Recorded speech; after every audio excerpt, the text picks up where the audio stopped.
Thank you for joining us this morning on Be My Guest Plus with Two Rivers City Manager Greg Buckley. Good morning, Greg. Good morning. Always good to be here, Lee.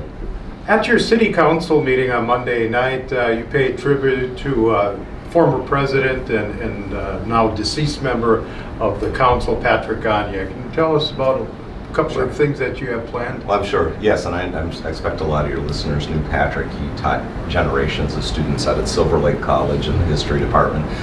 Patrick passed away on February 15. He was in the middle of his second term on city council, where he'd served 5 years. Patrick had been on our library board for 14 years. Back in the 80s and 90s, was on the Two Rivers Board of Education. So just gave to the community on so many fronts.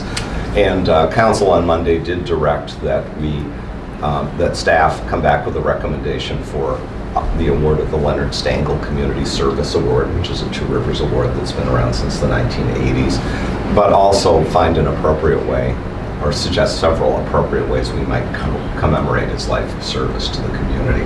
So we're looking at options for that. Those will come back to council at our March 30th work session.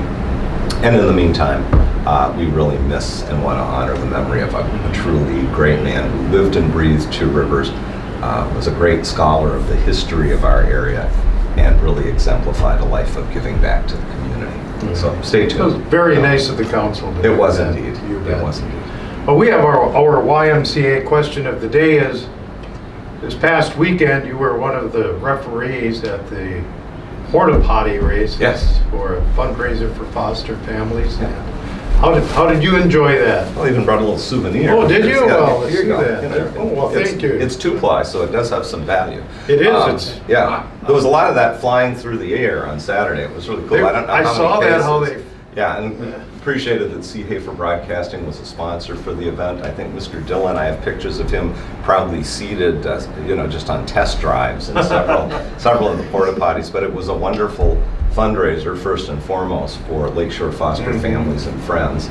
Mayor Nichols and I were happy to don the referee shirts. Of course, he's used to wearing a ref shirt. I just wore it because stripes are slimming.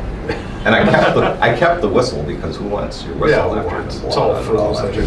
But kudos to all the folks that put teams together, showed a lot of varying degrees of creativity. The winners were a group of high school students from Valders. I think it was half of their track team. They were kind of ringers because they were young. They had a lot of energy through multiple heats. They prevailed.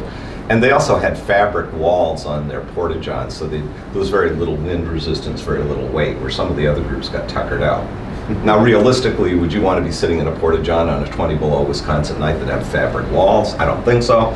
But overall, a lot of creativity, great event. Look forward to the third annual next year, when once again half the population of the Lakeshore will find its way to Osmond to watch folks race porta-johns. That sounds great. Good stuff. I'll bring some more for you next month. Okay. I got the whole backseat of the car full. You got it. Thanks for being on Always the a show pleasure. today. You bet. And if you'd like to hear the whole podcast, go to WOMTradio.com, the podcast section for our show today. For Be My Guest Plus, I'm Lee Douglas.